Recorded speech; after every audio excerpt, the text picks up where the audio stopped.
Today on Buke's World, we're going to illustrate a crude but simple way of fixing the air bubbles on your Vapor Max.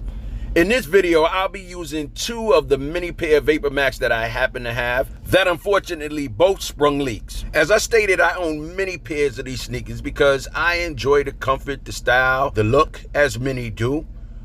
But what gets past me is that Nike, despite the poor design or safety of the air bubble, refuses to offer a simple fix or replacement. So, I suggest before trashing a perfectly good pair of $200 Vapor Max, you try either the method of repair I'm going to illustrate to salvage the sneaker, or one of the many other methods out there.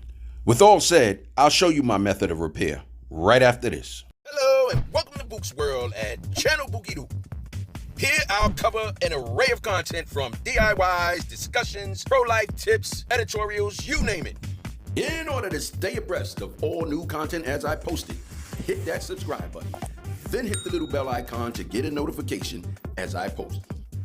And if you find this video helpful, please like, share, comment, and subscribe. Let's jump right into it. What you're going to need is these two tools, or three tools. You're going to need a silicone gun. Simple and plain, nothing expensive. Picked it up at a hardware store. And of course, you're going to need a tube of silicone.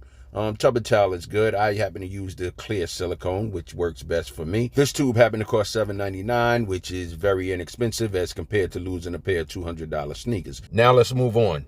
First step is we'll snip the tip off the tube. Then we'll locate the puncture pin, which is usually attached to most silicone guns. This pin is used to puncture the inner foil in the silicone tube. Bang. Once the foil is punctured, circle it around to widen the hole for easier dispensing. Quick note, you can also use this tool to puncture entry holes into your Vapor Max air bubble.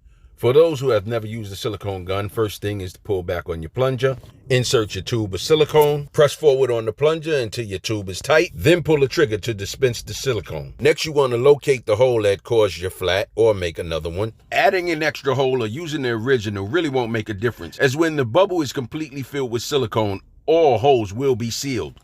I prefer the two-hole method.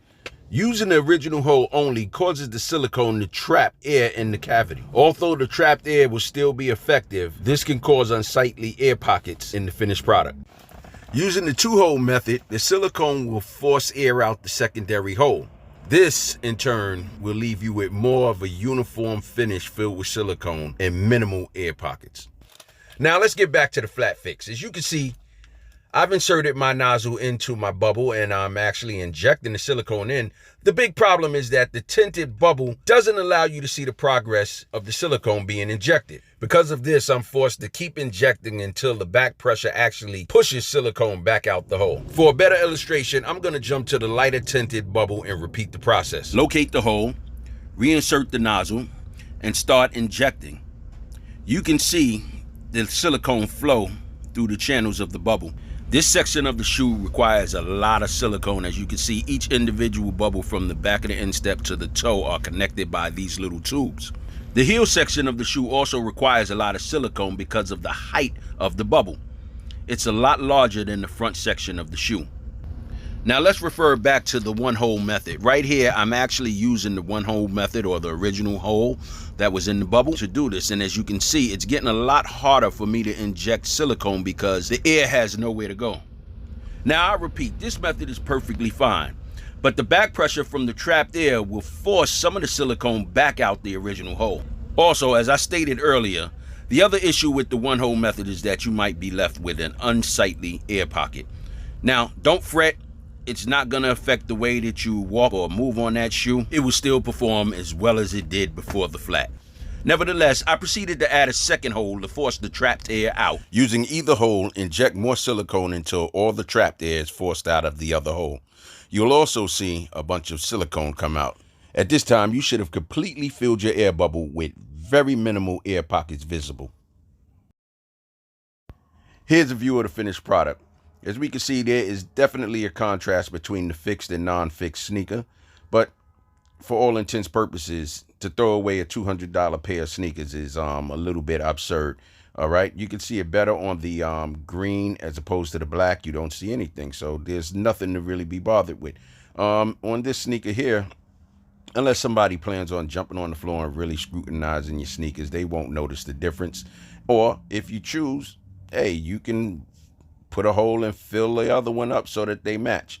But until this one busts, that one will remain the same. When it does, then I'll actually do a fix to that also. Now for a quick test. As you can see, I have on the affected Vapor Max, the black ones, the one with the tinted bubble. All right, and as you can see, I'm putting some weight on it. I'm jumping up and down on it, and it actually works very well. Now here's the other sneaker. All right, same difference. Very comfortable. Now, the part that I didn't get to show you is me actually taking them for a walk test.